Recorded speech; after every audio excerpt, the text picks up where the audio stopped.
Lexington is a Veterans Hall of Fame city preparing for severe weather and Reforest the Bluegrass.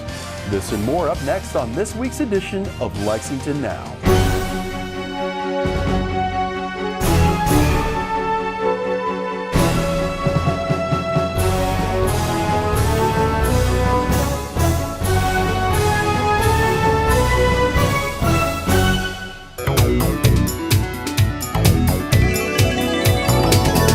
I'm Neil Noah, and this is Lexington Now.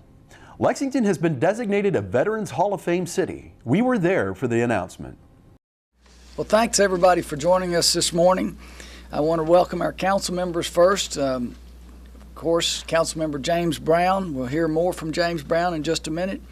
And Richard Maloney and Amanda Mays Bledsoe are here. We also have several members of the city's new Commission on Veterans Affairs.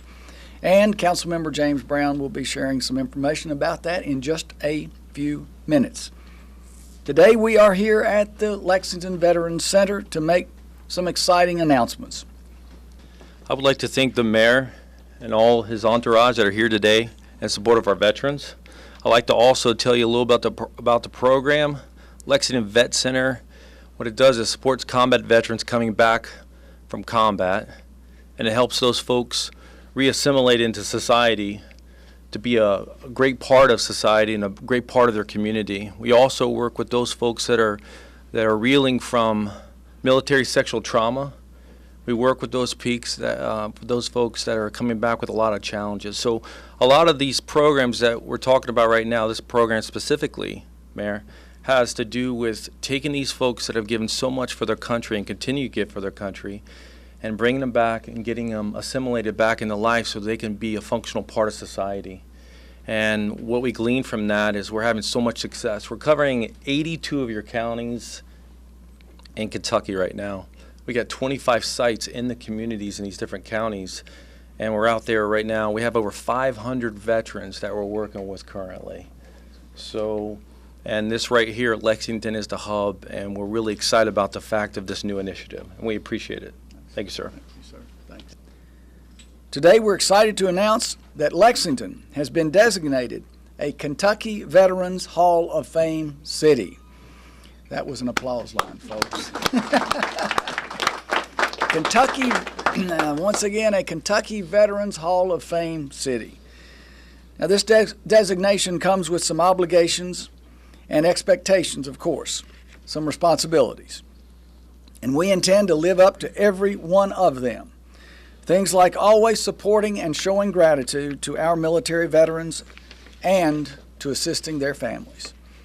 One of the ways we're doing this is with Lexington's newly created Commission on Veterans Affairs. The commission was created last October. Its members advise and recommend programs and policies to the City Council on programs designed to benefit the city's veterans and their families. It was around this time last year that we started meeting with a group of veterans, a lot that are in this room with us today. And what we talked about, we inventoried what the city was currently doing to celebrate and honor our veterans, and then we talked about what more we could do as a city to what we could do to do more for our veterans. And kind of the logical next step after we worked with that group to reintroduce the parade.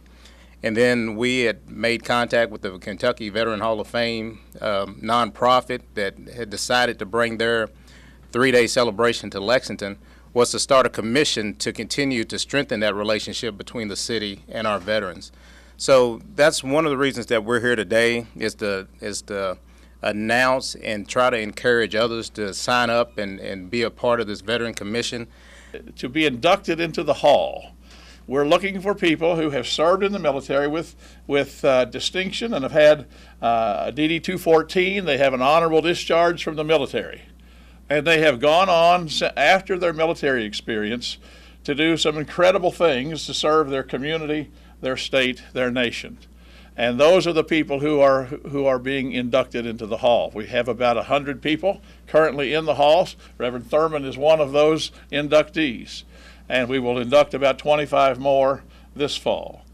So today we present this sign designating that Lexington is a Kentucky Veterans Hall of Fame city, And we would like to present back to you a proclamation that is not very long. So if you'll indulge me, I'll read this. It begins with the motto, honoring veterans who continue to serve above and beyond. The Kentucky Veterans Hall of Fame. Whereas, by order of proclamation from Lexington Fayette Urban County Council Mayor Jim Gray and Council Member James Brown, whereas proclaiming to honor and support veterans, and whereas proclaiming to submit at least one Kentucky veteran by nomination to Kentucky Veterans Hall of Fame each year for possible induction into the Kentucky Veterans Hall of Fame by ceremony. As founder and executive director of the Kentucky Veterans Hall of Fame, I present to Lexington, Kentucky, and Fayette County this road sign proclaiming Lexington, Kentucky, a Kentucky Veterans Hall of Fame city, and that this sign be placed in a very public place within the county for all to see. Signed by H.B. Deathridge, founder and executive director of the Kentucky Veterans Hall of Fame. Thank you very much for partnering with us. This month has thrown a little bit of everything Kentucky's way, which is why March is Severe Storms Preparedness Month. John Bobel of Emergency Management has a few tips to navigate safely through the unpredictability of severe weather season. There are some things we want people to remember about being prepared for severe weather. The first thing is we want people to be aware. It's very easy these days when you have a smartphone or a cell phone and you get text messages from just about anyone. But severe weather preparedness means you need to have at least 3 places where you're going to get severe weather information. Make sure you keep that phone of yours charged at all times. And it's a good idea to also buy an auxiliary battery pack. So if you're in a place where the power goes out and you need to rely on your cell phone, you can at least keep it charged a couple of times with that auxiliary battery pack. The most important thing, though, is to have a NOAA weather radio. It's very easy these days to forget that the NOAA weather radio is the most important appliance in your house next to a smoke or fire alarm. The NOAA weather radios, they're about $30, and they can be programmed so that they only set off alarms and alerts if there's severe weather here in Fayette County. Severe weather just doesn't happen during the day. A lot of people are seriously injured or even killed from severe weather and tornadoes that happen overnight. Your cell phone may not be loud enough. You may not even keep your cell phone in the bedroom with you. It may be in a charging stand somewhere else. But a NOAA weather radio in your bedroom or someplace where everybody can hear it when it goes off, it can make the difference between life and death for severe storms. Also, we encourage people to sign up for our new Lex Alert system. You can go to BeReadyLexington.com. That's the emergency management website for Fayette County. Check out the sign-up information form on the BeReadyLexington.com website for Lex Alerts, and you'll be able to sign up for the extreme severe weather alerts and warnings. The next thing we want people to remember is it's important to make a family emergency plan. And that can be an individual plan. If you're single or live in a group environment with a couple of roommates, doesn't really matter. You really need to have a plan so that people can stay safe during emergencies. Everybody should have an out-of-town emergency contact. That's somebody you know. It could be a friend, a relative, someone who has a good telephone or mobile phone connection. First of all, you need to let them know that they're your emergency contact. So in case of an emergency, you contact them out of town with a text message or a phone call to let other people know that you're okay. Family members, friends can call your out-of-town emergency contact and they know that everything's okay. The next thing to do in your emergency plan is to make copies of important documents. They may be your driver's license, your birth certificate, other important documents, court documents, insurance papers. Make copies of those and save them ideally to the cloud or some other sort of storage drive. If you have to leave home or where those documents are originally stored, you can get copies of them. So if you come back and need those documents, you can easily get hold of them. Worst case scenario, you could be digging through rubble. If it's a fire, they could be destroyed. But if you have copies of those in a safe place, you'll always have access to them. The next thing we want people to do is to build an emergency kit. Ideally, you should have an emergency kit for where you live, where you work, and whatever type of transportation you have, a car, a truck, a van. Each one of those areas should have its own emergency kit. For home, make sure your emergency kit has a first aid kit in it. That's very important.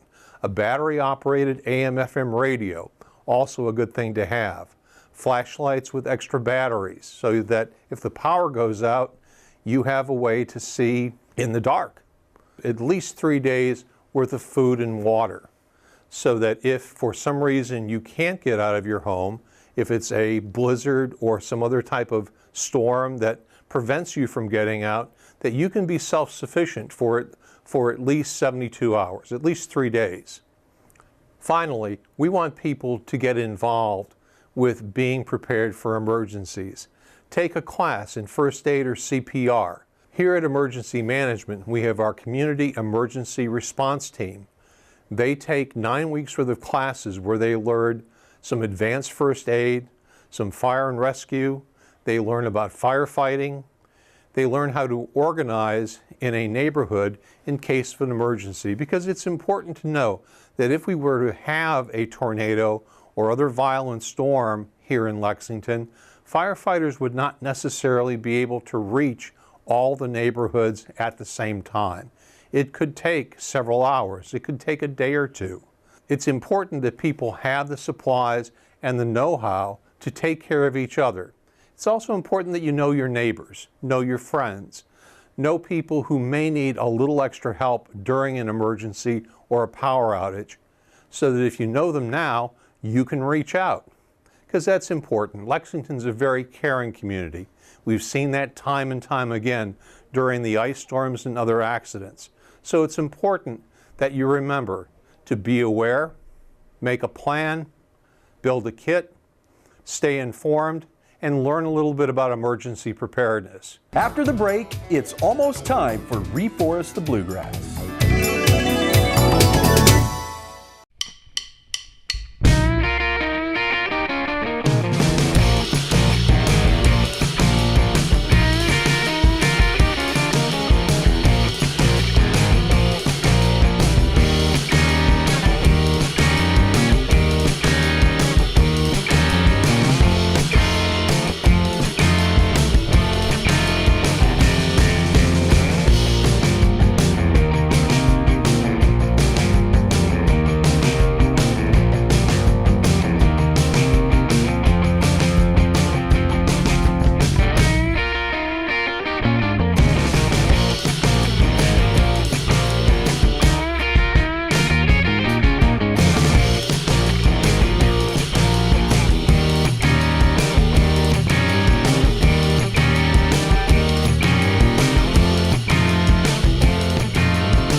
This is Tom Leach. A team plays their best when they're prepared. They have a plan so they know what to do to win. Just like a winning team, your family needs to be prepared for emergencies, severe weather, power outages, flooding, and fires. The Kentucky Emergency Management Association, along with your local emergency management agency, want you to be prepared. Be aware of potentially dangerous conditions. Put together an emergency kit for your home, office, and vehicle. Have a family emergency plan and update it regularly. For more information, visit BeReadyLexington.com. We have an abundance of beauty and natural resources here in the Bluegrass. More miles of running water than any state in the continental U.S. You may not know it, but all our creeks and streams catch water directly from storm sewers on our streets. That means when someone tosses a cigarette butt on Main or Vine, chances are good it'll end up in Town Branch. Leave some pet waste on a sidewalk near Versailles Road, it goes into Wolf Run Creek. So please, don't trash the Bluegrass. Welcome back to Lexington Now. Reforest the Bluegrass is rapidly approaching, and you can be a part of one of Lexington's most popular environmental initiatives, now in its 19th year. We've been doing Reforest the Bluegrass this will be our 20th planting. Next year will be our 20th anniversary. This stemmed out of a need to help our waterways become healthy, and one of the best ways to do that is to replant areas with trees. So this started with David Gabbard back in the late 1990s, and we've been doing it ever since. We're here at Veterans Park. This has been actually planted twice to reforest the bluegrass in the past, but we're here today because with the new sewer lines that have gone in around the city, a lot of the trees here were destroyed, and so we're trying to replenish that area. So that's why we're here at Reforest. The new sewer lines went through this area behind me, and so we're going to put up some new trees to help with some flooding issues and just to regreen this section of Veterans Park. With our Reforest the Bluegrass plantings, we start them all with what are considered whips. They are 1-year tree seedlings. We tend to keep species native, and we try to work with species that really like water areas. They start out very small, roughly about that size to that size, and then within 5 to 10 years they can be 8, 10, 12, 15 foot and taller. You can go back to some of our old Reforest the Bluegrass sites. Some of our big successes are Masterson Station, other parts of Veterans Park here, and Wellington Way. Wellington Way was planted in 2005, 2006, and then Masterson Station, I believe, was planted in 2000 maybe, and those are pretty well full-grown forests at this point, creating a lot of habitat and a lot of water uptake and really limiting the amount of overflow and in those areas and creating a lot of wildlife habitat. So they are very small when they go in. We do expect a lot of succession, which means that a lot of them won't make it, but that's part of growing in a forest, and they compete with each other, and that's what makes the trees that stay healthier. They do tend to grow pretty fast. Some of them, we have sycamore and bald cypress that go into our forest, and black locust, and those should show up as a forest pretty quickly. We've done 3 years out at Heisel Park as well, and those are all pretty small if you want to go see some of the early stages of our Reforest events. To get some details about our event this year, again, it is located here at Veterans Park. We are on the Rockbridge side of Veterans Park, though we will still do our main tent, and parking will all be in the main part of the park over behind the baseball fields. We'll have shuttles, or we'll have directions to get over here. We have a tent where you can go and sign in, and there'll be all kinds of vendors. You can get all kinds of tree information there. We do have kids workshops, building bird houses and little pine cone feeders for your birds for your take home. It is April 14th. It'll be from 9 until 1 o'clock that day. And you can go to our Facebook page, livegreenlexington.com, or on Facebook, and you can sign up that way. In the past, we have done Eventbrite signups, but we decided not to do that this year. You don't have to come with a ticket, and you don't have to sign up ahead of time. You can do it on site that day. The early sign up just kind of gives us a heads up on a roundabout number of people to expect for the event. We will have coffee and donuts, and we have a lot of donations that come that day. So you can come hungry. There'll be pizza here for everybody, and come plant a bunch of trees. If you can, make sure to bring gloves to keep your hands warm, and sometimes your hands get worn out sometimes planting a little bit, but we will have what's called dibble bars to help put the trees into the ground, and we'll have training, and so you just really need to bring you. It is a family-friendly event. We encourage children to come. It's a great kind of tie-in to kids and nature. There may be weather. Keep an eye out for that, so just come prepared. Raincoats are helpful, and we will plant, rain or shine. And just it's a great experience and a really, really good community event. So we encourage you to come out and help us reforest the bluegrass.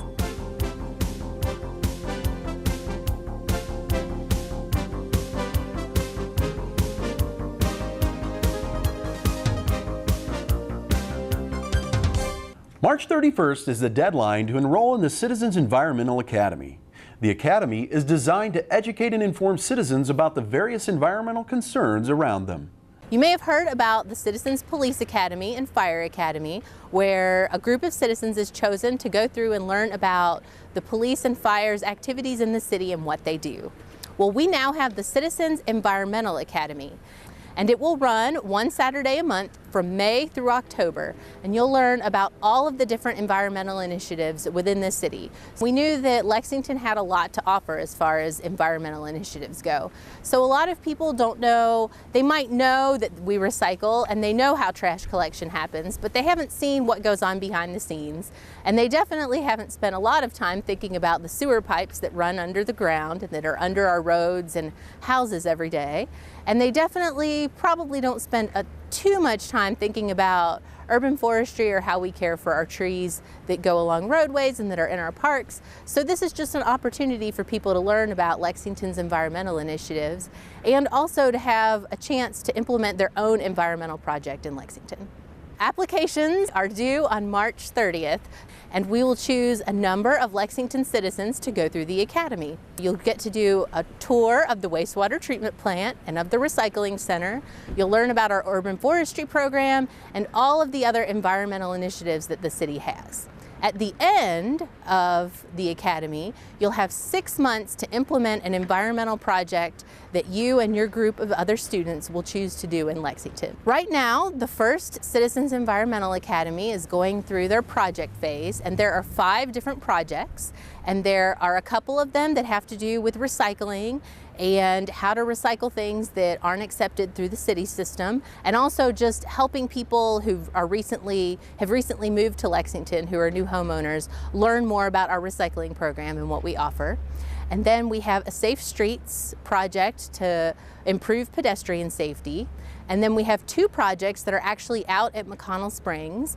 One is to have a tree crutch for the bur oak out there, and that's basically what it sounds like.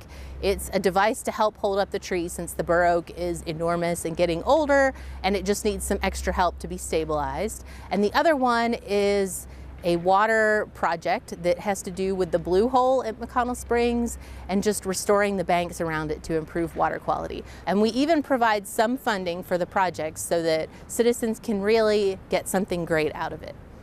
So if you're interested, please apply at our website because we would love to have you at the Citizens Environmental Academy.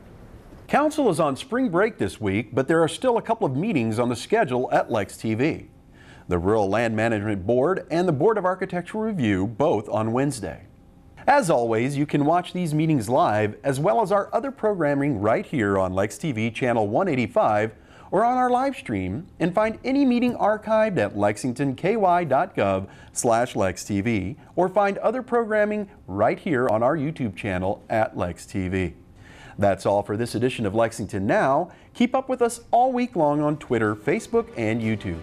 And check out the latest traffic updates on Twitter at our handle @LexRex, or get a bird's eye view on our live traffic cams on the city's website, lexingtonky.gov.